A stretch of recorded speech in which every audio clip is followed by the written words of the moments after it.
ইয়া আহলা গাজ্জা, হে বাইতুল মাকদিসের অধিবাসীরা, হে সম্মান ও মর্যাদার অধিকারীরা, আপনারা সাক্ষী থাকেন। শাহজালালের মাটি থেকে আপনারা সালাম দেন, হাজী শরীয়তুল্লাহর মাটি থেকে আপনারা সালাম দেন, মুসলিম বঙ্গ থেকে আপনারা সালাম দেন। আমাদের শরীরটা এখানে আটকা পড়ে আছে, আমাদের মন মসজিদ আল আকসার সাথে, আমাদের অন্তর বাইতুল মাকদিসের সাথে। আল্লাহর কসম, আমাদের সামর্থ্য থাকলে আমরা এই জিহাদে আপনাদের সাথে থাকতাম, আপনাদের সামনে থাকতাম, আপনাদের পেছনে থাকতাম, আপনাদের বামে থাকতাম, আপনাদের ডানে থাকতাম।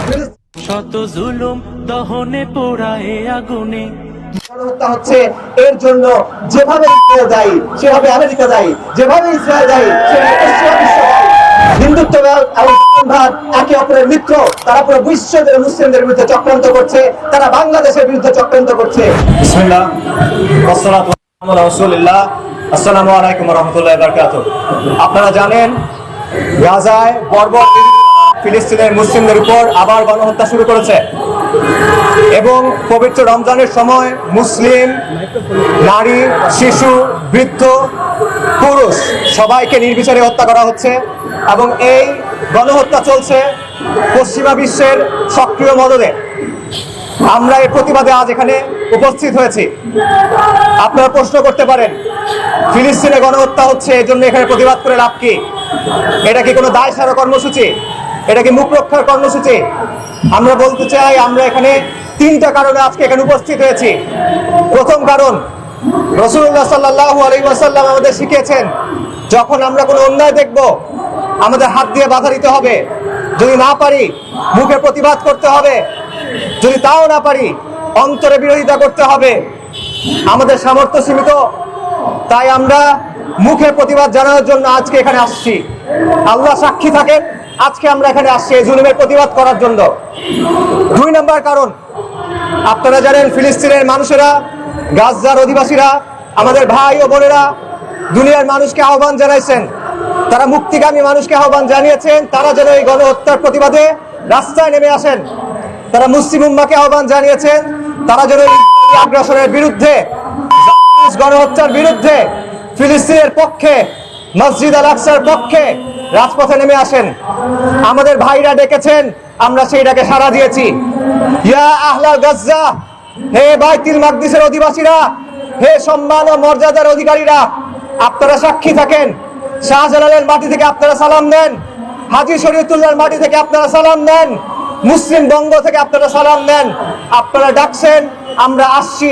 আমাদের সামর্থ্য সীমিত, আল্লাহর কসম, আল্লাহর কসম, উকসিমু বিল্লাহিল আযীম, আমাদের যদি সামর্থ্য থাকতো আমরা আপনাদের সাথে থাকতাম। আমাদের শরীরটা এখানে আটকা পড়ে আছে, আমাদের মন মসজিদ আল আকসার সাথে, আমাদের অন্তর বাইতুল মাকদিসের সাথে।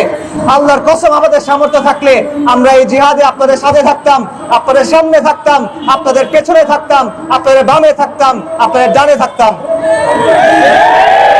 তৃতীয় যে কারণে আমরা উপস্থিত হলাম সেটা হলো একটা সত্য এই কওমের সামনে স্পষ্ট করার জন্য, এই 18 কোটি মানুষের সামনে স্পষ্ট করার জন্য। আজকে গণহত্যার বিরুদ্ধে অনেকেই বক্তব্য দিয়েছেন, নিন্দা জানিয়েছেন, খুব ভালো কথা। কিন্তু এই গণহত্যার পেছনে আমেরিকার দায় নিয়ে বক্তব্য কোথায়? এই গণহত্যার পেছনে পাশ্চাত্যের দায় নিয়ে বক্তব্য কোথায়? এই গণহত্যার পেছনে জাতিসংঘের দায় নিয়ে বক্তব্য কোথায়? এই গণহত্যার পেছনে তথাকথিত আন্তর্জাতিক সম্প্রদায়ের দায় নিয়ে বক্তব্য কোথায়? এই বক্তব্য কেন আপনারা দেন না?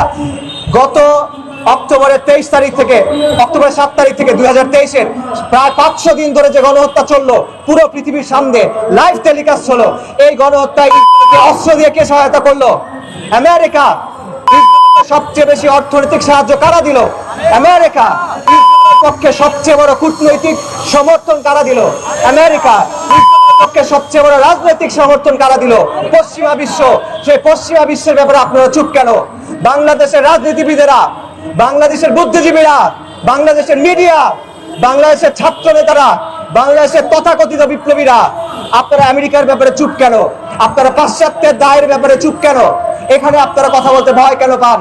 আপনারা যখন পশ্চিমের ভূমিকা নিয়ে চুপ থাকেন, তখন ভারতের মাটিতে বসে আমেরিকান ন্যাশনাল ইন্টেলিজেন্সের ডিরেক্টর তুলসি গ্যাবার্ড বাংলাদেশের ব্যাপারে, বাংলাদেশের মানুষের ব্যাপারে ন্যাক্কারজনক মিথ্যা বক্তব্য দিয়েছেন।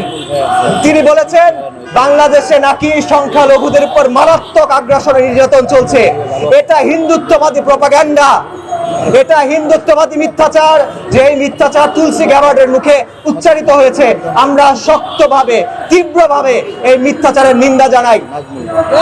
বাংলাদেশে 5ই আগস্টের পর আলেম ওলামারা মানুষকে নির্দেশ দিয়েছেন যেন অন্য সম্প্রদায়ের ঘরবাড়ি নিরাপত্তা নিশ্চিত করা হয়। বাংলাদেশে চট্টগ্রামে আমাদের মুসলিম ভাই অ্যাডভোকেট আলেক, তাকে হত্যা করা হয়েছে। আল্লাহ তাকে শহীদ হিসেবে কবুল করুন। তাকে কারা হত্যা করেছিল? হিন্দুত্ববাদী সন্ত্রাসীরা। তাকে হত্যা করেছিল হিন্দুত্ববাদী জঙ্গিরা। তখনও বাংলাদেশের ওলামায়ে কেরাম সাধারণ মানুষকে আহ্বান করেছেন, আপনারা সবর করেন। আমরা সবর করেছি। শেখ হাসিনার রিজিমের সময় সবচেয়ে বেশি নির্যাতিত কারা ছিল? ইসলামপন্থীরা। আয়নাঘরে কারা ছিল? ইসলামপন্থীরা। জেলে কারা ছিল? ইসলামপন্থীরা। গুম খুন নির্যাতনের শিকার করা হয়েছিল ইসলামপন্থীরা। শাপলা চত্বরে আগ্রাসনের শিকার করা হয়েছিল ইসলামপন্থীরা। প্রহসনের ট্রাইব্যুনাল বানিয়ে ফাঁসিতে কাজে ঝুলানো হয়েছিল ইসলামপন্থীদের। তারপরে এরকম ন্যাক্কারজনক মিথ্যাচার কিভাবে করা যায়? এবং সবচেয়ে বিচিত্র বিষয়, তুলসী গ্যাবার্ড ভারতের মাটিতে বসে যখন এই বক্তব্য দিচ্ছেন, তখন ভারতে মুসলিমদের উপর কি হচ্ছে? ভারতের মাইনরিটির উপরে কি হচ্ছে?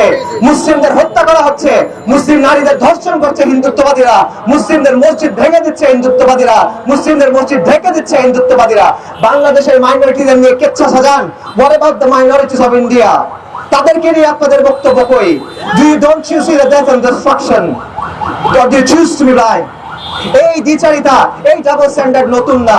এই পশ্চিমা বিশ্ব শত শত বছর ধরে আমাদের এই ভূমিগুলোতে লুটপাট চালিয়েছে, কলোনিয়াল আগ্রাসন চালিয়েছে। তারা তাদের আইন, তাদের ব্যবস্থা আমাদের উপর চাপিয়ে দিয়ে গেছে। সারা বিশ্ব জুড়ে তারা যুদ্ধ চাপিয়ে দিয়েছে। তারা পারমাণবিক বোমা আবিষ্কার করেছে, তারা গণহত্যা চালিয়েছে। গণহত্যা চালিয়েছে ভিয়েতনামে, সিরিয়ায়, আফগানিস্তানে, ইরাকে, ইয়েমেনে। এবং আমরা এটা বলতে চাই, এই সত্য প্রকাশ করতে চাই যে ফিলিস্তিনে আজকে যে গণহত্যা হচ্ছে, এর জন্য যেভাবে দায়ী সেভাবে আমেরিকা দায়ী, যেভাবে